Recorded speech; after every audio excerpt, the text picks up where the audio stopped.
Hello everyone. आजकल बहुत सारे पेशेंट मुझसे पूछते हुए आते हैं कि डॉक्टर मेरा पहला बच्चा सिजेरियन से हुआ है, क्या इस बार नॉर्मल हो जाएगा।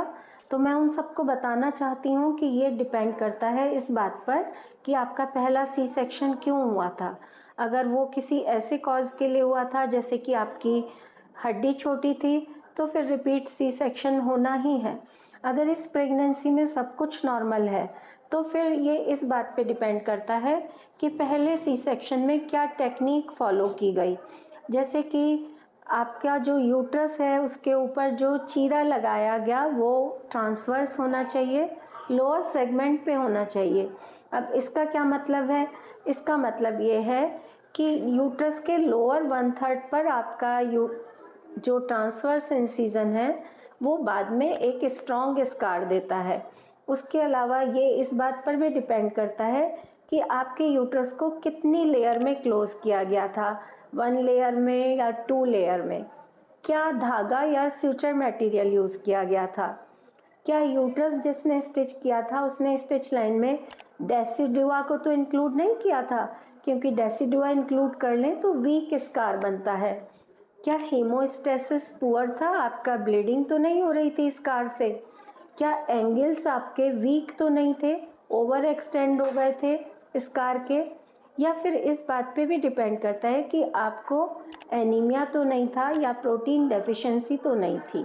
उसके अलावा आपको उस समय अच्छी एंटीबायोटिक मिले, अच्छे रेस्ट मिले, आपका गुड पोस्ट ऑप केयर हो, उस पर भी डिपेंड करता है कि आपका जो पिछले ऑपरेशन का चीरा है वो एक स्ट्रॉन्ग स्कार में बदलेगा।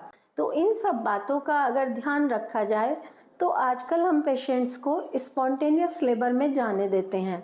एज ए पॉलिसी अगर आपका पहला सी सेक्शन है तो हम आपका इंडक्शन ऑफ लेबर नहीं करते हैं, क्योंकि इंडक्शन ऑफ लेबर करने में हम कितनी भी अच्छी मॉनिटरिंग करें, अगर आपको स्कार टेंडरनेस है या आपके यूट्रस के स्टिच खुल गए तो उस समय माँ या बच्चे की जान को खतरा बन सकता है।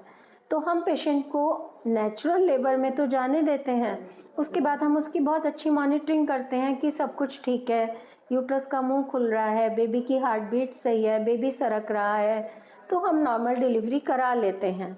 लेकिन हम उससे लेबर पेन इंड्यूस नहीं करते हैं, क्योंकि अगर हम इंडक्शन करें तो रिस्क ज़्यादा होता है। तो आज के बाद जब भी आपके मन में ये आए कि मेरा पहला सिजेरियन है, इस बार नॉर्मल होगी या नहीं होगी, तो आप इन सब बातों को जो बेसिक हैं ध्यान में रखिएगा और अपनी ऑब्स्टेट्रिशियन से डिस्कस करिएगा। Thank you.